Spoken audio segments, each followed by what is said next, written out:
Just bring us up to date a little bit about yourself. We haven't seen each other a lot in the last year and a half. Well, I've been busy, as I'm sure you can imagine. I just started my sophomore year of high school. I've been playing lots of baseball and football. I got confirmed last spring, like last winter/spring. Yeah. How was that confirmation process for you? It was fun. I enjoyed it. I like learning, so I learned some stuff. I think it was interesting for me because I've kind of grown up in the church in one, obviously, but it was kind of a different. It was kind of a more like focused thing almost, and I also had like theology in school and stuff, so it was a pretty like cool time where I like learned a lot of things, and it was pretty educational, and I really enjoy thinking about my like opinions on things a lot, and kind of refining those. So it was fun to be able to do that more. Yeah. Well, wonderful. Thank you for bringing us up to date. And you may know that that's where Jeff and I raised our family, as at university. And one of my favorite pastors there would start every service with, whether you come here this morning as a believer, a seeker, or a doubter, you are welcome in this place. And I so appreciate that, because it seems like an invitation to be my real self. And so that's what I'm hoping for during our conversation today, that whatever feels true for you right now. And I know sometimes it's not just that we might be a believer, a seeker, or a doubter, but we might be all three in the same moment. So whatever feels true is welcome. Okay, so let's start with this. Who is your spiritual role model? Well, this might be a little obvious, but I think I'd have to say my mom. Just because, like, one, she's taught me a lot in like about God and stuff. Never mind like other things, but through like just when I was like a little kid, just like hearing her preaching stuff and like talking about stuff. But over the years, she has taught me a lot, and I think it's hard at times to try and like follow after her, and like I think she's really taught me how to think about things in many ways and how to be in the world, and I think that's one of the main things she's done for me in my life. So yeah, I think my mom has done a lot of that for me. Okay, so let's see. When you think of God, what picture comes to mind? I mean, at times I would have to say Morgan Freeman, but if I'm being honest, but also just like kind of not exactly a picture, but almost just a feeling of kind of like being like held, like a feeling of security and like lovingness through like safety, and like the feeling of like someone being there for you, that like feeling really is like a big portion of what God is to me. And like that's kind of what I think of as God, is that like feeling of like you're like held and kept like safely with God. I really love that. So I asked you about an image, but of course, God can also show up for us as a feeling, just like you've so beautifully described. And I think that answers this other question that I had, which was, how do you discern the presence of God in your life? I mean, for me, one of the main things actually is when I like am in a situation, like if I like say I've like had a really long day or something, and like I like get home and like the dogs just seem like extra happy to see me home or something, like some like little thing that like just kind of like it's been hard or whatever, but like there's this little thing that's like like you're all good, and like it's all like it's all good, and like people are here for you. And like, I think that's really like what that makes me think of God a lot. I'm like, it really is. Yeah. I love the way our dogs can teach us. Yeah.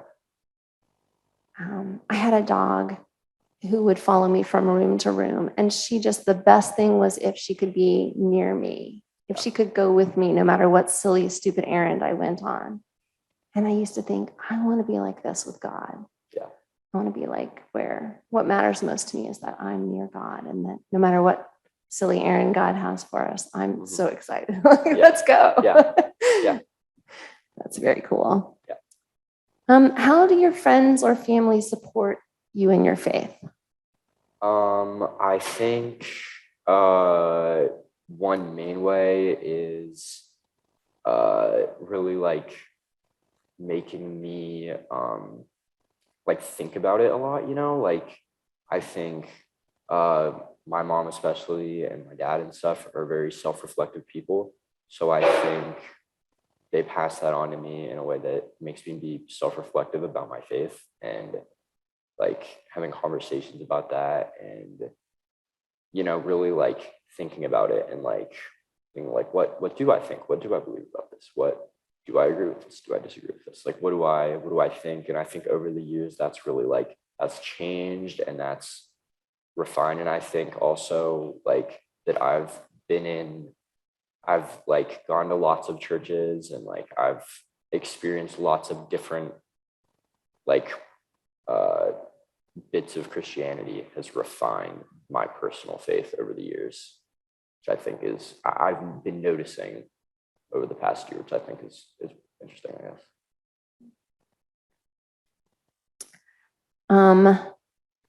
So this is a great question, and you checked it. So let's dive in. So what are your patterns or habits for sustaining your relationship with God?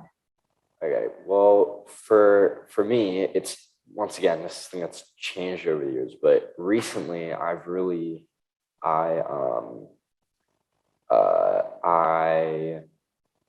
enjoyed actually just reading the Bible. I always, when I was kind of little, I was kind of like, well, I don't know, it seems kind of hard, and there's like tricky words and stuff, but I had to read it in theology class for school, and I had to read Genesis and Exodus and a lot of the Old Testament. And so then I was like, well, I was on my own, and I was like, well, I kind of want to read the New Testament. So I started reading. I read Matthew and Luke, and I read some of those, and I've really enjoyed reading the Bible, honestly, just for myself, because I think you go through life and you hear everyone else's interpretation of the Bible, and I think it's really important for everyone really to read it for themselves and interpret it for themselves personally, because I've had lots of things that I've read that I've kind of thought different things that I've heard, or I've thought of new things, and I think that's really been a thing that I've really enjoyed doing and has really like brought me closer to God.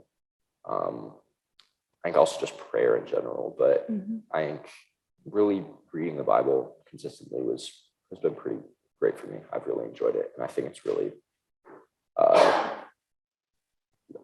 like brought my faith forward more. Yeah. Is there a part of the Bible you find yourself turning to more than others? Well, I read Matthew twice. I really liked Matthew. Matthew was the first I read. So first I read Genesis, then I read Exodus and a couple other bits of the Old Testament, which were fine. But I really like some of the stories in Matthew and the lessons Jesus teaches. And I think it's so interesting how I think as people, we like to make one like analysis of something and then kind of stick with it.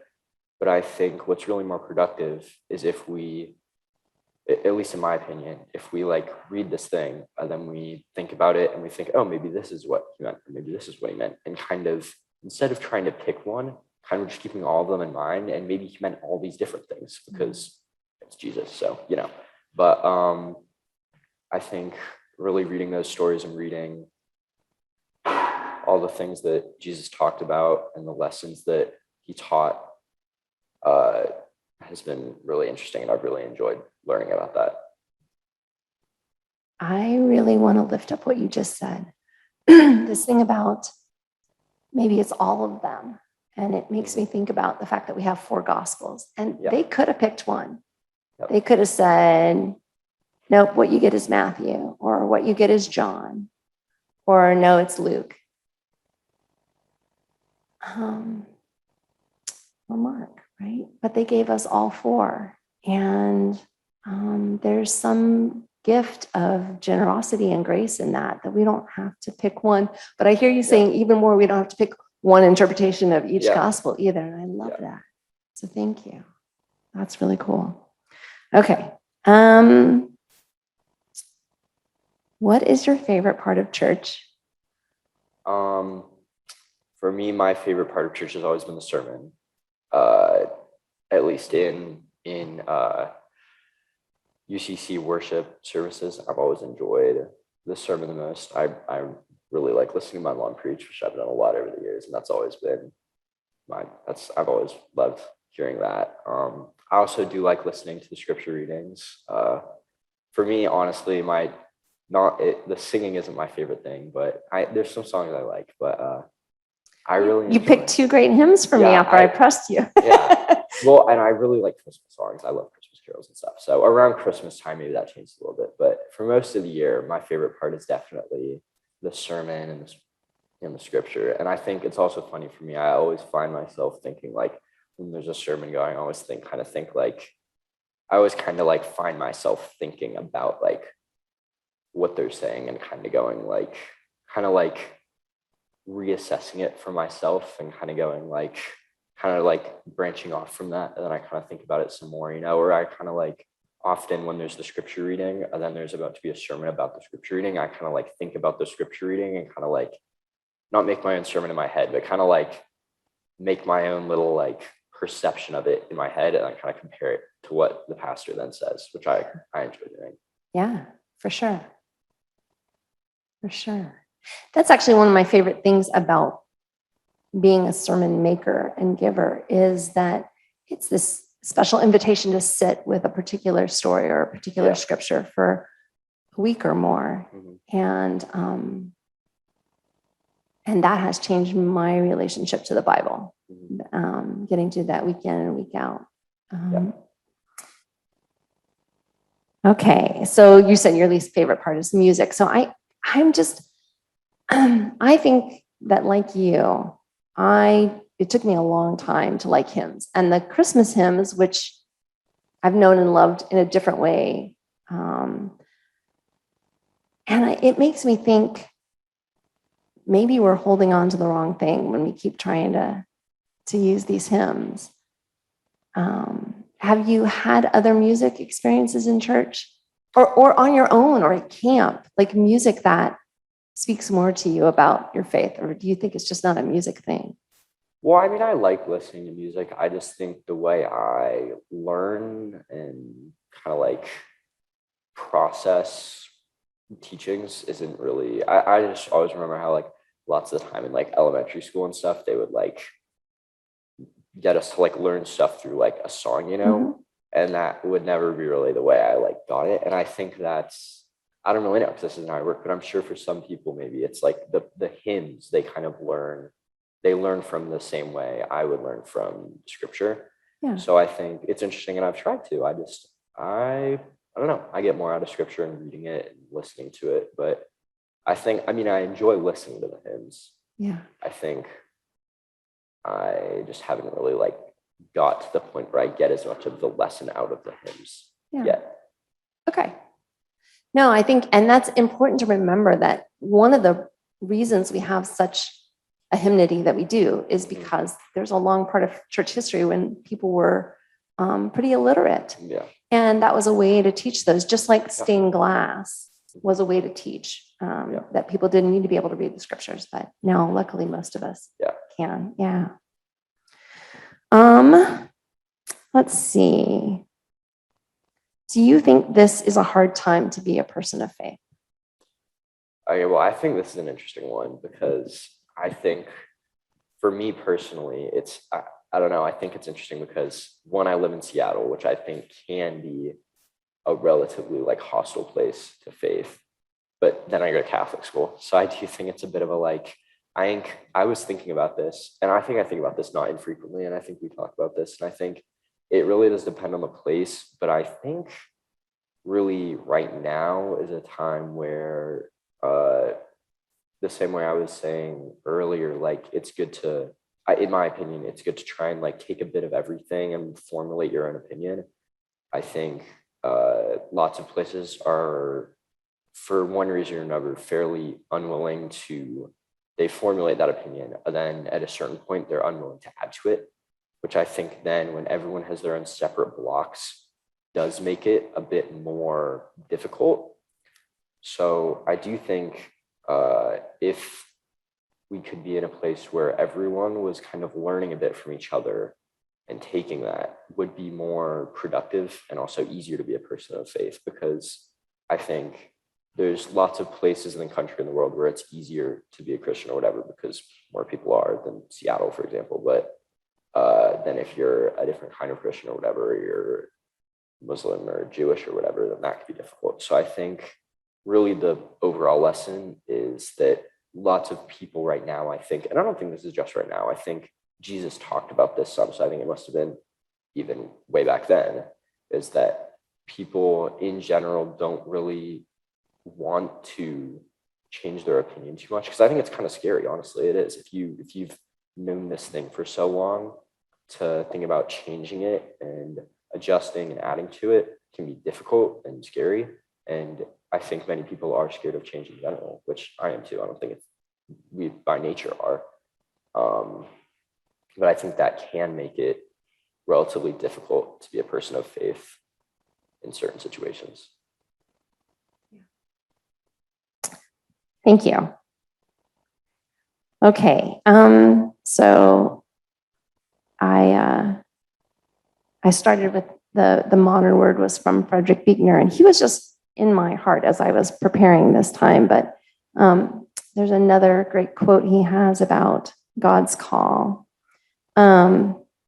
which is, "The place God calls you to is the place where your deep gladness and the world's deep hunger meet."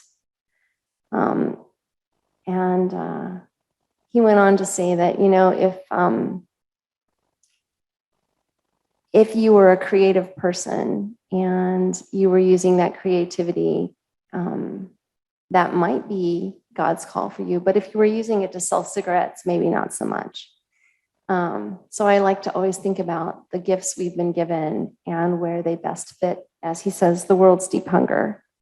But the other story about call that has lived with me for decades now was from a book. And the pastor in this book, somebody asked her, "What do you think call is?" And she said, "Call is the thing that will make us more than we could ever make of ourselves." And so with those quotes in your ears, do you have any sense of God's call in your life? I think sometimes people think at 15 you're too young. I don't think that that's true, but I also don't think it's a requirement at your age either.